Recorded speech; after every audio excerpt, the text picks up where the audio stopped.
Hello and welcome to Newscentre. With me, Parikshit Luthra. Our focus today on Taiwan's Gogoro, one of the world's leading battery swapping companies that has today launched a pilot project in Delhi NCR. Gogoro has entered into a strategic partnership with Zip Electric for battery swapping and electric scooters. In a statement, Gogoro has said EV sales crossed the 1 million mark in 2022 and future growth must be supported by a convenient and quick way to charge batteries. Remember, Gogoro has also tied up with Hero MotoCorp. Kaushik Burman, Gogoros India head, joins us now. Kaushik, thanks once again. Give us a sense of your partnership with Zip Electric. How many battery swapping stations are you going to deploy? Will you be also giving your electric scooters to Zip Electric? So firstly, thank you again for hosting this session. Very excited to be here and tremendously excited with the fact that we've gone live with our operational pilot with Zip Electric today. We have 6 battery swapping sites which are operational, and today we have kicked off the 100-odd vehicles which we have deployed with Zip riders, and these vehicles are going to be used across different customers from Zomato, Swiggy, Amazon, Flipkart, and we are very excited with the fact that we will learn a lot from this pilot, which will run for a few months. And learn from this pilot, learn from the market. So, exciting start. Right. So, Kaushik, that brings us to the next question. This is a pilot project that you're launching. You want to assess the market. You want to assess the pain points, what the company needs to do in future. What next in terms of establishing a footprint in India? What are your investments going to be like? Well, I think India is it's the holy grail for Gogoro. We are here in India for good. When we enter any market, we generally launch an operational pilot to learn, the nuances of the market, the rider behavior. There are so many vectors on which our learning curve will actually evolve as we progress, right from battery health data to swap station analytics to rider behavior and the correlation of the rider behavior on the health of the batteries and the swap stations. So it's the whole ecosystem which we have launched today. We're going to learn from this. As with regards to long-term plans in India, as I said, the idea is to view this market as where we are going to localize our ecosystem. We are very excited to work with a bunch of strategic partners in the market and develop India as the global supply chain and manufacturing hub for Gogoro. Would also like to ask you about the battery swapping policy. It was first announced in Budget 2022. It's been over a year now. The policy has not come out. It still remains in discussion among different ministries. Is that a reason for Gogoro to go slow on its plans or not go all out in India because you want to have that have the contours of the battery swapping policy in place? Going by my previous experiences around policy development, policy formulation, there is always going to be a longer lead time for any policy of this nature, of this complexity to be developed. And I think I'm thankful to all the policymakers, especially the Ministry of Consumer Affairs, Ministry of Heavy Industry, Niti Aayog, who have dealt with industry partners in a very constructive feedback loop. We have actively engaged and brought our best practices from Taiwan in terms of safety standards and advocated the need to harmonize safety standards with regards to this battery swapping policy. We have also developed battery swapping regulations in other markets like in Taiwan and in Singapore. We are actively engaged in Philippines. So there's a lot of learnings which we bring to the Indian market in terms of policy development. We are very positive about the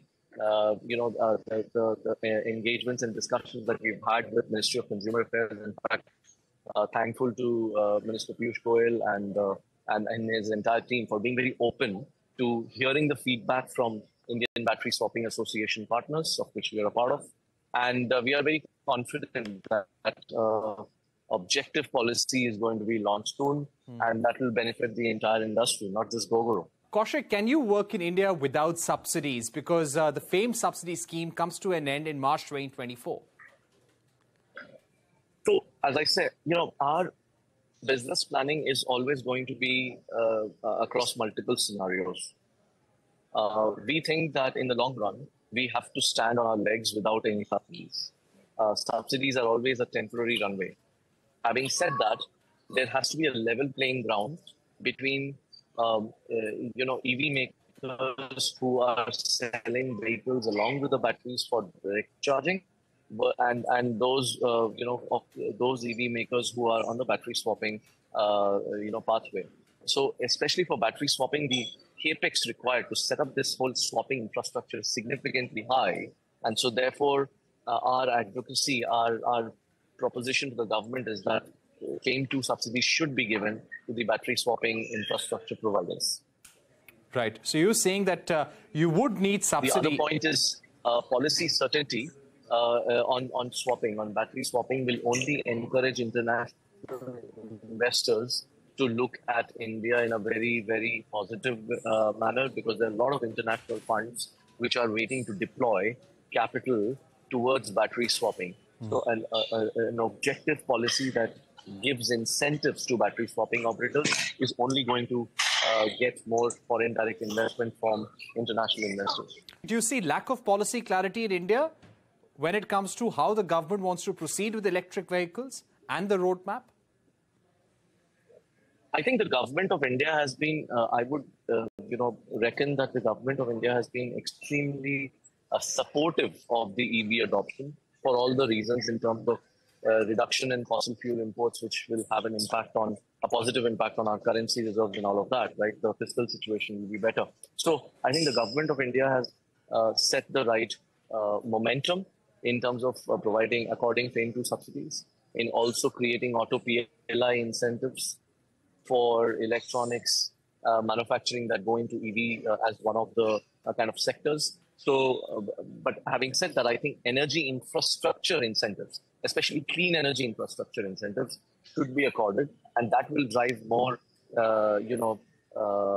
investments coming into this. It's a sunrise sector at the end of the day. It's a very nascent sector, right? So we need the initial 4 to 5 years of government support, please. All right. Kaushik, thank you very much for joining us, explaining to us about Gogoros India plans and how you want to scale up in the India market. Thank you. All right. So that was Gogoro on CNBC-TV18 urging the government to give incentives for battery swapping, saying that it is a nascent technology and India needs that ecosystem for EVs to grow and to be adopted. And sticking with the auto space, MG Motor is all set to launch its Metro electric hatchback, the Comet EV, in India. The company has invested around 800 crore rupees to produce the car locally in its plant in Halol, Gujarat. I caught up with Gaurav Gupta, Chief Commercial Officer at MG Motor, and began by asking him about the company's latest offering. Well, the way we see the MG Comet is actually the perfect solution for urban mobility. And given the kind of chaos we have today on the roads in cities, the MG Comet's smart design, futuristic look, being a pure electric vehicle, high on tech, typically the entire package makes it very attractive for this to be a very smart choice. So it is a smart electric vehicle, and having this on the roads, more of them on the roads, is going to help all of us together. So which is the customer that you're really catering to? We already have cars in the market in the EV segment which cost between 8 to 10 lakhs. So who is the customer that you're really going for with this vehicle? See, the car will have multiple use cases. Typically it can have a use case from youngsters, the Generation Z, if you can say that, who are going to be liking this car because it is trendy, it is new age, and it is futuristic. You have multiple options for making it personalized also in terms of the decals, etc. we will be offering. It's minimalistic in design. It is going to be big on the inside, compact on the outside. So we find that they would be probably getting into it much faster because of technology package as well. But at the same time, the use case runs across the entire spectrum. It could be for young families where they can use this car to drop their kids to school, do their neighborhood city work as well. It can also be for senior citizens as well because it's got an automatic transmission to it. But the primary target we are looking at it to begin with is, of course, the youngsters. Can be a very good second car in the family as well. So, Gaurav, one question. comes to one's mind whenever you're considering an electric vehicle is the kind of range that it offers. Now, this will possibly be the smallest EV on the roads in India. So what is the range that a person would get? How often does he need to charge the car? So Parikshit, you are again right when you say smallest EV, but I would like to add here that end-to-end it may be small, but the inside space in the car is big. So it's got the BICO concept, B-I-C-O, big on the inside, compact on the outside. It's like when you buy an apartment, what's your carpet area? So a person of your height and even taller can be sitting very comfortably both on the front seats as well as on the rear seats. Although this will be, we are open to seeing how many people use the rear two seats for adults, but if it's for a short drive, for a city condition, it's absolutely perfect. To answer your question on the range, studies have shown in India as well that an average 86% plus people are driving for 30 kilometers or less on a daily basis in city conditions. So even if you top it up to 50 kilometers on a day, which itself is quite a lot, it comes to about 30 to 50 kilometers in a day, it comes to 1,000 kilometers in a month, right? Now for that kind of a driving habit, this car you may need to charge only twice a week. And that too in a very convenient manner. You can drive it all day long, come back to your apartment or your house. And the beauty of this is it can be charged by just a 16 ampere socket, giving you immense flexibility in your charging solution. Now, you're already doing about 600 to 800 vehicles per month with the ZS EV. How do you expect the Comet to add to your sales? See, let me begin with the ZS EV first. We brought in the ZS EV way back in 2020. At that point in time, the entire passenger vehicles for EV space was just about 2,000 units. That has jumped to about 47 to 50,000 units last calendar year. We expect it to go 3 or 4 times this calendar year. The ZS EV has now reached a level of 600, 700 cars a month. We want to take it up to 1,000 cars a month going forward. Overall, our volume as a company last year was about 48,000, so you can round it off to 50,000 per se.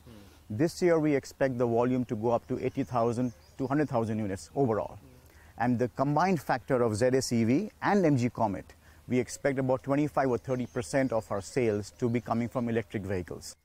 In terms of battery capacity, give us a sense of the battery capacity of this vehicle, and this is using prism cell technology instead of a cylindrical cell technology. Why is it different, and why has MG gone for this technology for this car? See, this is again the prism cell technology in our 17.3 kilowatt battery. The advantage is that it's a denser battery, therefore it's able to pack in much more charge, the state of charge, and giving you a higher range. So a 17.3 kilowatt battery gives us 230 kilometers of certified range in a single full charge.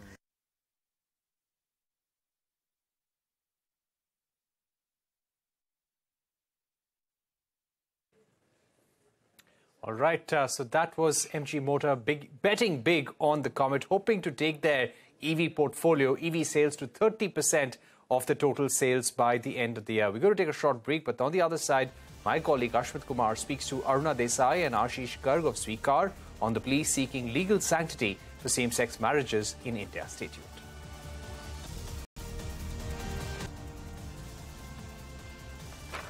Welcome back. Now to the historic same-sex marriage hearings. The centre has urged the CJI-led Supreme Court Constitutional Bench to leave the issue of legislation to the Parliament as it hears the pleas seeking legal sanctity for same-sex marriage. Several petitioners have argued that right to love is an essential feature of free society and that certain basic rights are not subject to whims of the majority. The Supreme Court, on the other hand, has reminded the centre that society is evolving and questioned centre's assertion that the call for same-sex marriage legislation is an urban phenomenon. The Bar Council too has urged the court to leave the matter to the Parliament and has even said that over 99.9% of Indians are opposed to the idea of same-sex marriage. But they did not cite any data on such extrapolations. Now, Swikar, a group representing parents of children from the LGBTQIA community, have sent an open letter to the Chief Justice, Justice Chandrachud. The letter states that they desire their children to find legal acceptance for their relationship under the Special Marriage Act. They also say that they hope to see the legal stamp on the rainbow marriages of their children within their lifetimes. And well, joining me now to take this discussion forward are two members of Swikar. We have with us Aruna Desai, who is also the co-founder of the support group. Ashmit Garg also joins us. She's a member of Swikar with us. Thank you so much for joining us. Ms. Desai, let me come to you first. borrowing from the letter that is written to the Chief Justice. The letter says, "We empathize with those opposing same-sex marriage." That's interesting, coming from parents who are batting for same-sex marriages.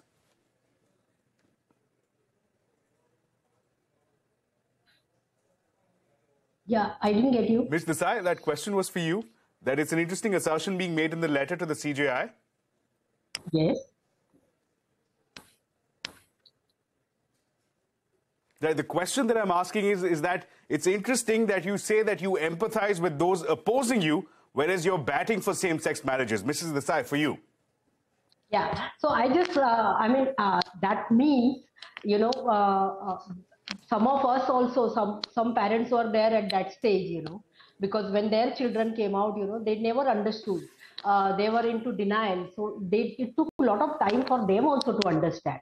So when we are saying that, we empathize with those who don't understand, we educate and you will understand, That is what is the meaning of that. Ms. Garg, same question to you. Thank you so much for joining us. Same question. In the letter, you're writing that you empathize with those batting against you. We've seen in the recent past that very sharp words have been used against the LGBTQ community, saying that this is an urban elitist phenomena. Yet you say that you empathize with those batting against you. Mrs. Garg. Thanks, Ashmit. I think, the Swikar group is very clear in its understanding, its ethos, and its, evolution as a parent group, because we have ourselves gone through this whole grind, and we realize that the journey to acceptance has many different phases. And it starts from a very abject denial of the fact that your child could be a non-binary or a queer child. And, it comes from the indoctrination that we have, ingrained in us as we grow up in a very tight, traditional society. But we do feel sympathy for these people because for two very specific reasons. One, with the writing down of the Section 377 by the Honorable Supreme Court in 2018, I think the Honorable Supreme Court has actually set the ball rolling. This now is going to have a very large cascade effect, and irrespective of what discussions we have, whether we have it in the parliament or not, we are going to see this come to fruition where people are going to come out and do what they want to. Now, whether we have the legal stamp or not is something that is certainly desirable, but it does not stop you from being in a same-sex alliance. But there are other ways to go around the whole thing, because we want to see a legal stamp on this so that, there are no problems with regard to nomination, with regard to insurance, with regard to, property issues, etc. I hope that comes around. But we feel sorry for those people who do not see the writing on the wall, who do not see how this will pan out. There have been countries who have come with very Puritan, Victorian ideas, and today almost all of the other countries that we see are, batting for same-sex marriage. Many of them have accepted that. And I think one of the major grouses that the other side has is that this is a very urban, elitist phenomena. And I would want to really place on record one very important thing, and that is there is absolutely no data. And when I say no data, there is no data with regard to how much sexual harassment queer children face in schools, whether they are able to get enough equitable opportunities while at work. And this data is very limited, and the last Ipsos report that came out in 2019 talked about a few things, about a few changes that were happening in the Indian community of queer people, but it does not really reflect the changes, the recent changes that have come about. Having said that... Sure, Mrs. Garg. So you've touched upon a number of issues there. We'll try to address them one by one. Ms. Desai, let me come to you now. It's been 4.5 years since we had the Supreme Court striking down Section 377. Swikar, the name of your organization, means acceptance. How far has this journey of acceptance come after the Supreme Court struck down Section 377? Yeah, before that date, people used to feel, even children while coming out, they used to think whether their parents will accept or not.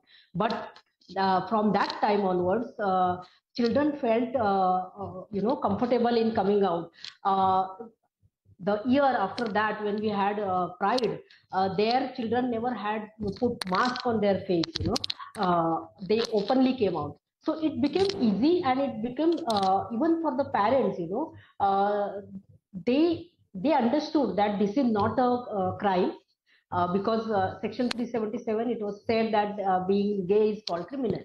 So, since that time, after that, we had many members. Suddenly the members increased after that, and during Corona, increased still more. So it has become now. Now even the young children are coming out, and their parents are joining the group. Sure, Mrs. Desai. So there seems to be a growing acceptance. Ms. Garg, let me take the same question to you. The one thing that is different, however, between Section 377 and same-sex marriage is the stance of the government. The government had left it open to the court to decide for Section 377. Here we have a government that is very explicitly stating that it is opposing, hammer and tongs, the idea of same-sex marriages. Yeah, I think for those people who are batting against this, I think there are a couple of things that they really need to do. One is to go back to Hinduism and the history of Hinduism in India, where they will find one of the books that I can definitely refer to is Amara Das Williams' Tritiya Prakriti, the third gender, where she talks about the 1st century CE, from when there is written evidence that the third gender had acceptance, acknowledgement, and were highly valued in the Indian society. So this is not new for us. This is not a Western concept for us. This is not something that has come from the West for us. So we must realize this. There are enough books written by Devdutt Patnaikji, whom I really respect as an author and as an expert on Hinduism. And if one was to read about that, read those books, you will find a number of examples where we've had same-sex marriages, same-sex couples, and they have had children. King Dilip died. He had 2 wives. He died, and he left behind 2 wives who could not have any children. But then they had a child. Garg, if I may interject there. Yeah.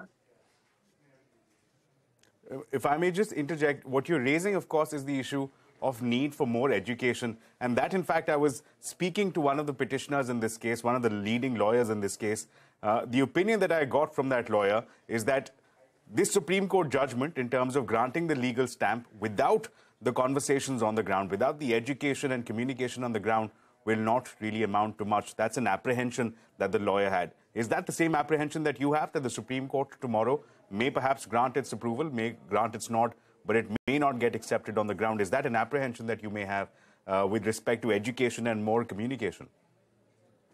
Feel that there should be more sensitization, more education, more awareness. That goes without saying. This is an evolving concept for many new parents, many children.